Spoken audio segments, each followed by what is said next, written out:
La page suivante est notre page de bien-être. Ici, la première chose que vous allez voir est le suivi de soins de la peau. Et ici, vous pouvez suivre vos soins et les produits que vous aimez. Par exemple, le masque de nuit pour les lèvres. Vous pouvez simplement mettre le nom ici. Vous pouvez ajouter une marque. Ensuite, vous pouvez ajouter le pays d'origine et les caractéristiques. Par exemple, si c'est vegan et sans cruauté. Ensuite, vous pouvez ajouter une image juste ici pour la base de données. Vous pouvez ajouter un lien si vous le souhaitez et ensuite indiquer combien cela coûte. Et vous pouvez l'évaluer et aussi l'ajouter à vos favoris ici. Et puis, dans cette base de données, vous verrez tous vos articles de soins de la peau. Et ici, vous verrez simplement vos favoris. C'est comme ça que fonctionne le planificateur de soins de la peau. Et puis ici, nous avons à nouveau une liste de souhaits, donc c'est la même liste de souhaits que celle qui est disponible dans le planificateur de garde-robe. Mais cette fois, elle est filtrée par type, qui est uniquement bien-être. Donc elle ne vous montrera que les articles de bien-être. Donc c'est pourquoi vous ne pouvez voir que la bougie et le tapis de yoga. Et cela fonctionne de la même manière où vous pouvez entrer le montant. Combien cela coûte? Combien vous avez déjà économisé pour cela?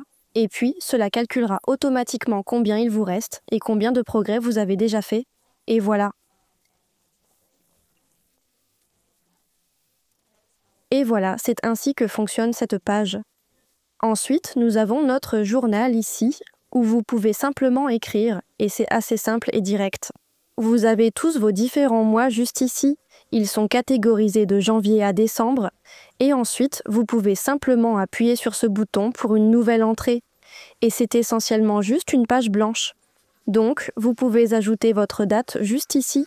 Et ensuite, commencer simplement à écrire. Et voilà, c'est comme ça que le journal fonctionne.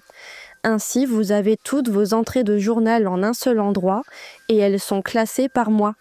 Donc, ce sera facile à trouver différentes entrées de journal. C'est comme ça que ça fonctionne. Et puis, si vous avez besoin d'une nouvelle année, vous pouvez simplement appuyer sur ce bouton et cela vous donnera un journal pour la nouvelle année. Et la page suivante que nous avons est notre journal de rêve. Et cela fonctionne de la même manière que le journal. Sauf que cette fois, il est basé sur vos rêves. Donc si vous voulez noter vos rêves, ou vous voulez vous souvenir de ce que vous rêvez, c'est ici que vous pouvez le faire. Et donc, vous pouvez faire une nouvelle entrée juste ici. Et il y a juste quelques questions telles que où vous étiez et avec qui vous étiez, ce qui rend cela plus facile à se rappeler. Et ensuite, même chose, c'est classé par mois et donc vous aurez plus de facilité à tout trouver. Et encore une fois, voici 2024 et ensuite il y a 2025.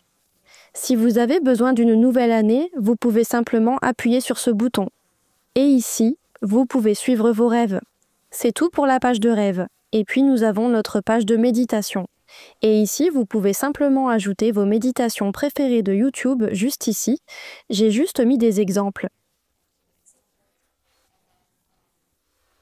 Ici, vous pouvez suivre vos méditations. Il y a aussi des questions. Quel type de méditation vous faisiez et comment ça s'est passé et ce qui en est ressorti pour vous. Et puis si vous voulez conserver cela, vous pouvez soit le laisser ici ou le glisser dans les archives et appuyer sur le bouton pour une nouvelle entrée de méditation.